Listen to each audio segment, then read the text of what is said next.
Welcome to the I Can't Sleep podcast, where I read random articles from across the web to bore you to sleep with my soothing voice. I'm your host, Benjamin Boster. Today's episode is from a Wikipedia article titled Road Surface Marking. Road surface marking is any kind of device or material that is used on a road surface in order to convey official information.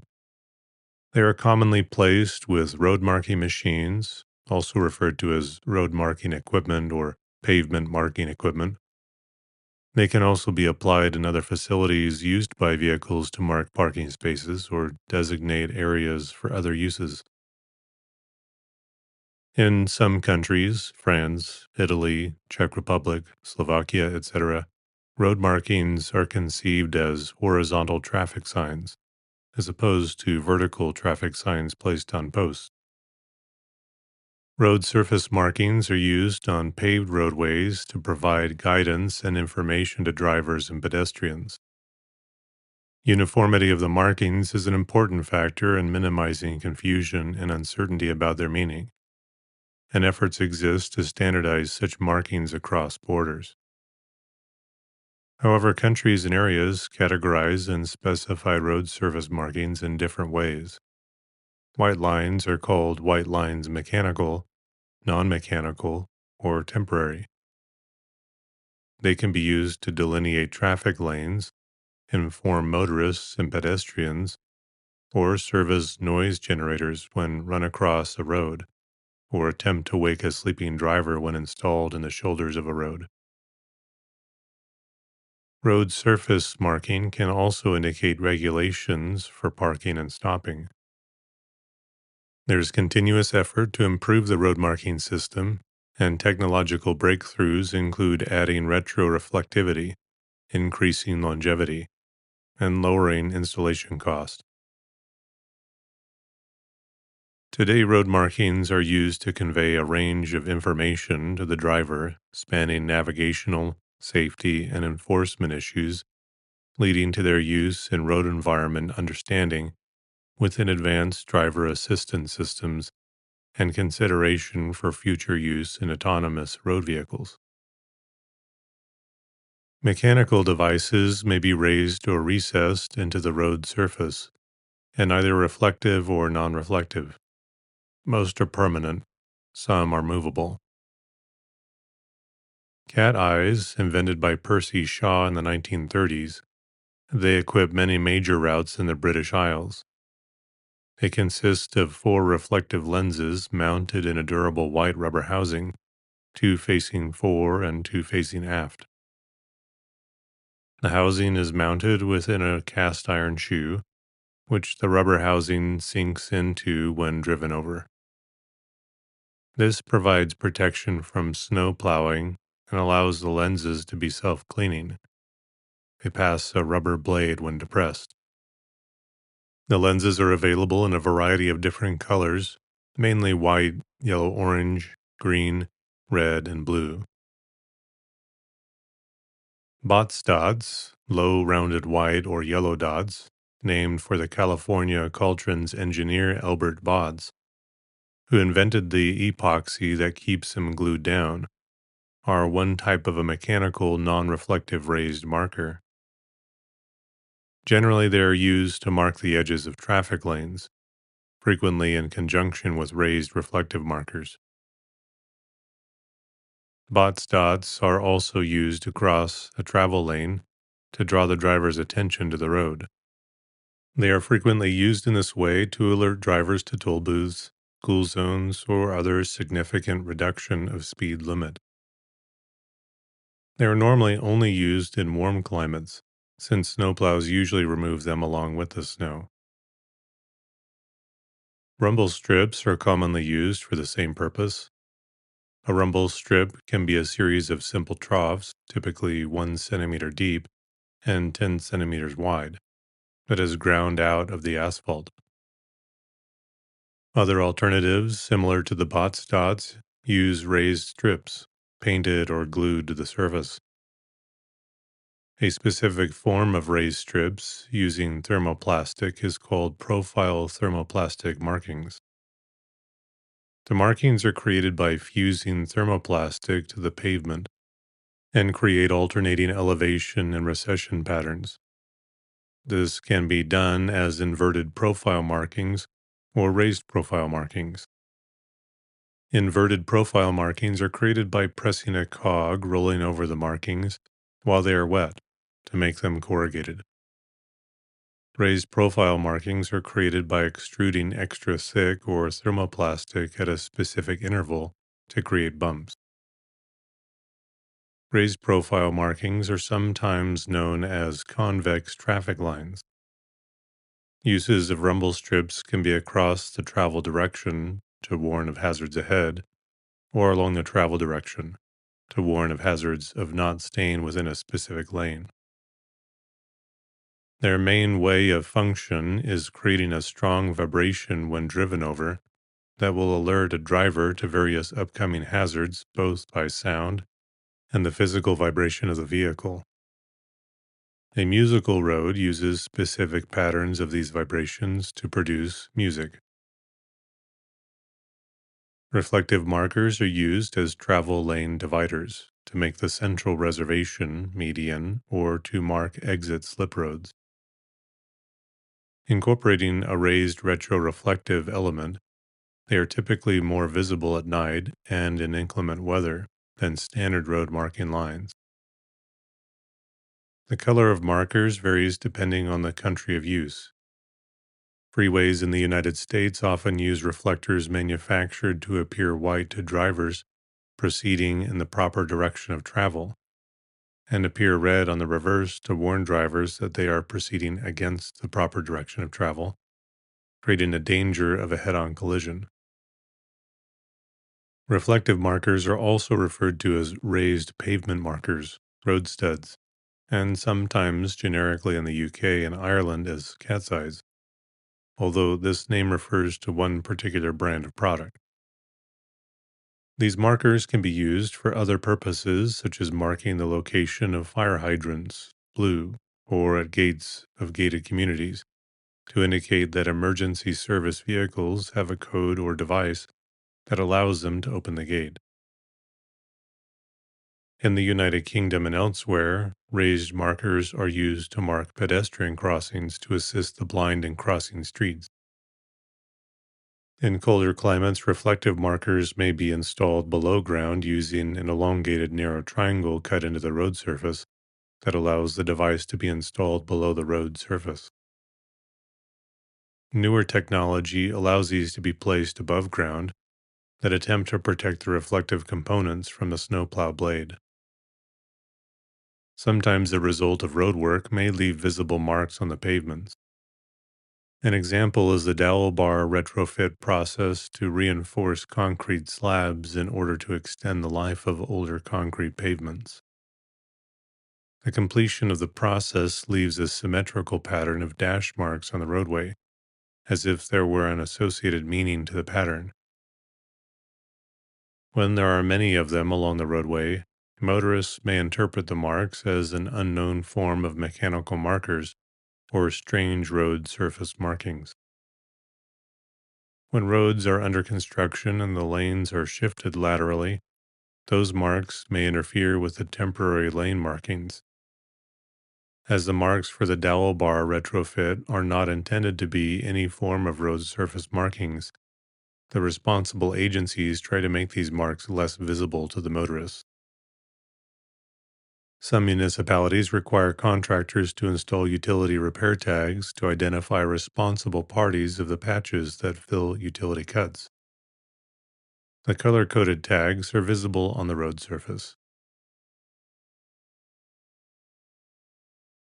Paint, sometimes with additives such as retroreflective glass beads, is generally used to mark travel lanes. It is also used to mark spaces in parking lots or special purpose spaces for disabled parking, loading zones, or time-restricted parking areas. Colors for these applications vary by locality. Paint is a low-cost marking and has been in widespread use since approximately the early 1950s. Paint consists of three main components: pigments, resins or binders, and water or solvents. Pigments are finely grounded materials that give out colors or block out the surface beneath it. They may contain other materials such as UV stabilizer and fillers which bring out the color pigment's color yellow, white, orange, and light blue to the required level. Resins or binders are the glue of the paint to bind pigment and glass beads together to the road surface. The resins for water-based paints are polyvinyl acetate latex, methyl methacrylate, or acrylic resin. The resins for solvent-based paints are linseed or soya oils and alkyd resins. The pigments and resins are mixed with water for water-based paints and solvents for solvent-based paints so that they can be applied onto the road surface. Paint is usually applied right after the road has been paved. The road is marked commonly by a truck called a striper. These trucks contain hundreds of gallons of paint stored in huge drums, which sit on the bed. The markings are controlled manually or automatically by the controller who sits on the bed. Paint is run through a series of hoses under air pressure and applied to the roadway surface along with the application of glass beads for retroreflectivity. After application, the paint dries fairly quickly. Sometimes the glass beads are mixed in with the paint and applied together. However, a more recommended method is to use a separate gun to spray the glass beads onto the wet paint during the application. Painted symbols, such as turn lane arrows or HOV lane markers, are applied manually using stencils. Painted markings usually last 9 to 36 months. There are some water-based paints that can be applied at double the level of thickness of typical latex paints. This technique can extend the life of the markings. In roads paved with sets, as in Belgian, Italian, or Portuguese styles, or cobblestones, markings can be made with white blocks or stones, like marble or other light-colored rocks. This kind of marking is long-lasting but can be slippery in rain or wet conditions, unless surfaced with a matte or rough finish. One of the most common types of road marking based on its balance between cost and performance longevity, thermoplastic binder systems are generally based on one of three core chemistries: hydrocarbons, rosin esters, or maleic modified rosin esters, MMRE. Thermoplastic coatings are generally homogeneous dry mixes of binder resins, plasticizers, glass beads or other optics, pigments, and fillers. Their use has increased over paints, mainly due to the performance benefits of increased durability, retroreflectivity, and a lack of VOC solvents. Thermoplastic markings are applied using specially designed vehicles. Usually, thermoplastic marking mode is applied by machine to coat traffic lines after preheating by a device commonly called a preheater. The thermoplastic mix is heated in trucks to about 200 degrees Celsius before being fed to the application apparatus. This is often a screed box or ribbon gun. Immediately after the thermoplastic has been applied, glass beads are laid onto the hot material so that they embed before the plastic hardens. These beads provide initial retroreflection. As the marking wears during use and the initial beads are lost, the beads mixed with the binders are uncovered, providing long-term retroreflectivity. These can be made exceptionally thick to produce a rumble strip effect. The thermoplastic marking coating sets quickly. The melt adhesion of a synthetic resin makes hot melt paint adhere strongly to the road surface. Additives in the coating paint increases the coating plasticity, improving the anti-settling, anti-pollution, and anti-tarnish qualities. Thermoplastic marking paint is most commonly produced in yellow and white. The white marking paint mainly contains titanium white, zinc oxide, and lithopone, while the yellow paint is mainly heat yellowing lead. In warm climate areas, the thermoplastic markings can last 3 to 6 years. However, snowplows can damage the thermoplastics, limiting usage in cold climate areas. The filling materials of road paint can affect the mechanical strength, abrasion resistance, and hue of the coating film. The particle size of the paint powder influences the flow, sedimentation, and the surface processing. Preformed thermoplastic pavement markings, sometimes called tape, but not to be confused with preformed polymer tape, are the thermoplastic cut into the final shapes by the manufacturers and ready to position onto an asphalt or concrete pavement surface. Preformed thermoplastics are put into place on the road surface and applied using a propane heat torch. Some models require heating the road surface prior to the placement of the preformed thermoplastics. These markings are used primarily because of their durability and cost-effective service life. Since the plastics are melted into the surface, they are not easily damaged by snowplows. Typically, the preformed thermoplastic markings can last 3 to 6 years. The most common applications of preformed thermoplastic pavement markings are found at intersections as transverse markings, such as stop lines, legends, crosswalks, arrows, bike lane symbols, and accessibility symbols. Preformed polymer tape, commonly referred to as tape or cold plastic. This product is heavy grade material with reflective beads embedded in the plastic. It is commonly used to mark crosswalks, stop bars, and traffic guidance such as turn lanes, HOV lanes, train crossings, pedestrian crossings, taxi lines, bus lanes, and bike lanes. There are two ways to apply tape. Overlay, the application being laid over the surface of the pavement. Using industrial grade rubber cement, once the tape is combined with the pavement, it should last 3 years. Major obstacles to estimated life are snowplows, salt, and misapplication. Inlay, the tape physically becomes part of the asphalt. Using the heat generated in the paving process, road workers lay special tape on the asphalt in the hardening process, and rollers compress the two together. The life of the preformed polymer tapes can vary based on the applications. If applied correctly, they can last between 4 and 8 years. However, there have been cases where tape failures start soon after the installation. Conditions that may contribute to tape failure are cold weather at installation, surface preparation, and workmanship. A technique to minimize the tape being scraped off by snowplows is sandblasting a groove into the surface and fixing the tape onto this groove. This technique diminishes the advantage of the low labor cost of the tapes.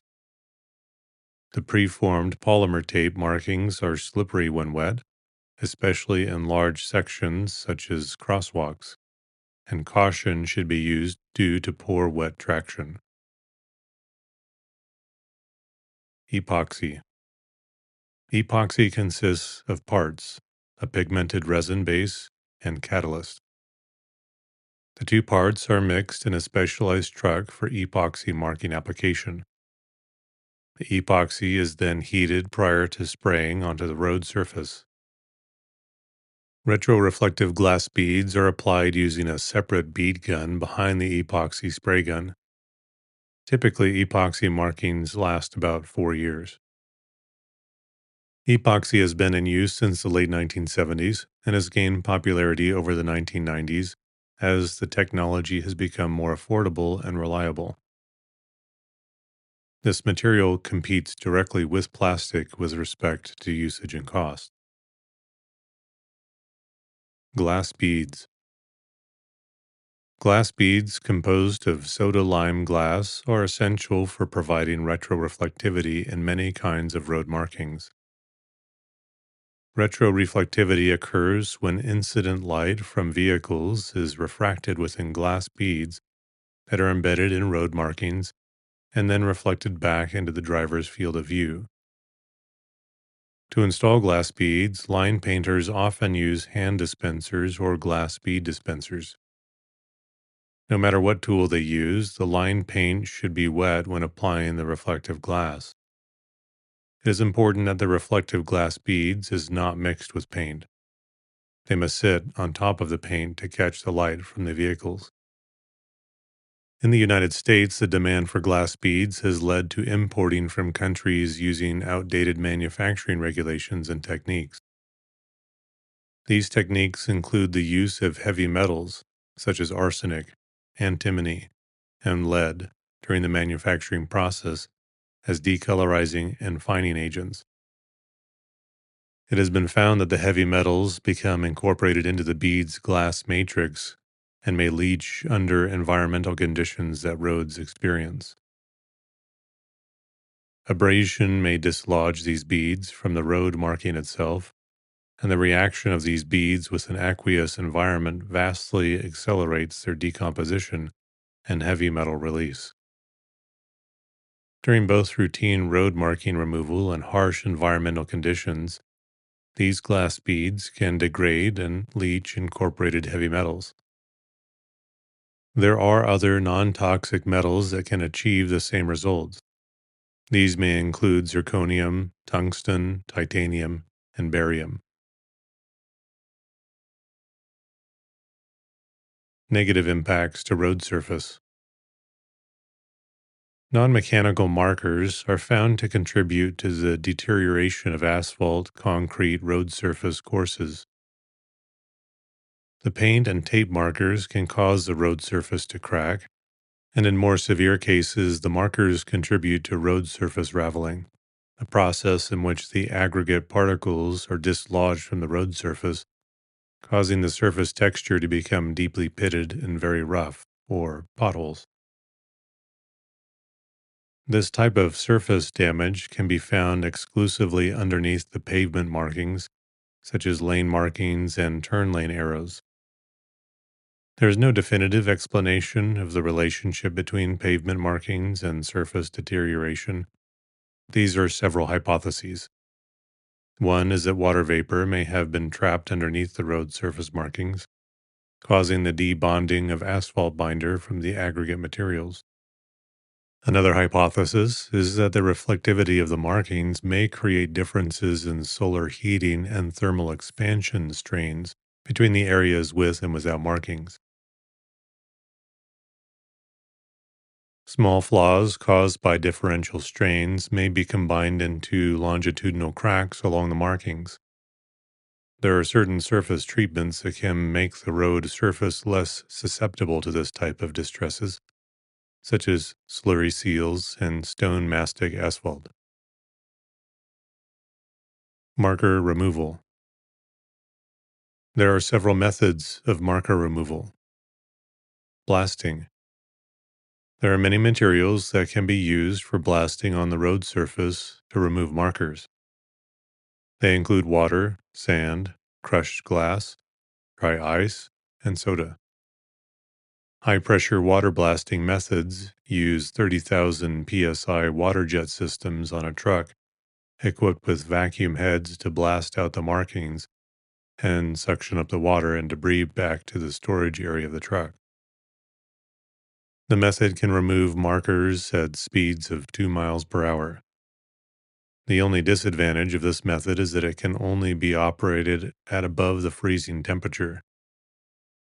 Sandblasting methods utilizes high-pressure air and a nozzle to blast sand aggregate. This method produces a lot of debris. It requires a vehicle to supply the aggregate sand and another vehicle with debris collection system. Sandblasting can cause the pavement surface to be polished, causing surface scars and ghost marks due to the contrast between the blasting and non-blasting areas. Soda and dry ice blasting are similar to sandblasting, with reduced effects in surface scarring and ghost marks, but the process is slower. Hydroblasting is a combination of water and sandblasting operated at the pressures up to 10,000 psi. However, the method has been replaced with high pressure water blasting. Grinding. The grinding method is to use rotating abrasive surfaces against the markings to break them up. It can be in the form of grinding, milling, or flailing. One grinding head uses orbital abrasive discs, similar to an orbital sander. Another grinding head uses spindles with teeth. Another type of grinding uses a drum of discs with teeth stacked side by side. Surface scarring is expected with all grinding techniques. Burning. High heat and flame can be used as methods of marker removal. In the hot compressed air method, a combustion chamber with a mixture of high velocity air and propane can emit heated gas with temperatures of 2400 degrees Fahrenheit. An excess oxygen method uses propane and oxygen mixture ejected out of a nozzle to create an external flame, and additional oxygen is added to the flame to create temperatures in excess of 4500 degrees. The flame is applied directly to the markers. In both methods, care is to be taken not to melt the asphalt road surface. Other methods.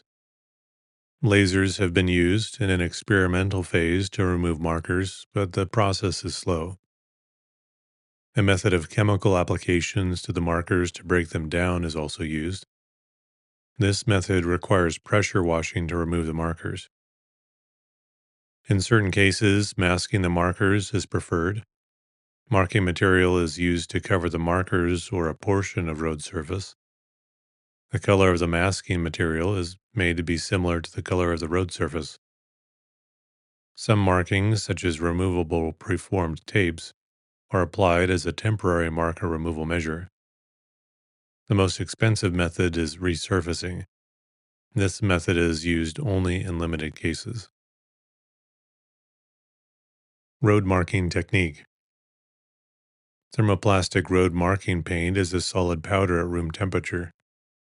The thermoplastic paint is melted into a specialized machine called a thermoplastic heater mixer before being transferred into the paint tank of a marker. Larger marking machines may have internal heater mixers. The molten coating is introduced into an insulated marking bucket. The marking bucket leads to a marking shoe that applies the material. Moving the shoe forward pulls the thin layer of paint onto the road. The thickness of this layer is controlled by the gap between the marking shoe and the road. A specialized attachment can spread an even layer of glass beads onto the paint as it is deposited. Machine marking types. Airspray is a method of marking that uses compressed air to spray the paint onto the road surface. The finely atomized paint produces a thin and smooth layer, but the rebounding airflow causes significant paint scattering. This produces somewhat sloppy markings. High-pressure airless spraying uses a high-pressure airless pump to spray the paint. The atomized paint is not so fine and smooth as airspray, but there's no high-speed airflow to scatter any rebounding paint. The marked lines are neat. This method can apply paints of high viscosity and apply relatively thick layers in a single pass. Auxiliary equipment. Other equipment is often used with road marking machines. The main auxiliary equipment includes thermoplastic paint preheaters, hand push pre-markers, and road marking removers. Thermoplastic paint pre-header is used to melt the solid powder coating into a viscous liquid, providing a steady supply of paint to the marking machine. Pre-markers are used to draw a field sketch in advance to avoid faulty marking. Road marking removers are used to remove old or incorrect markings. Large self-propelled machines usually do not need any support equipment, as equivalent functionality is built in.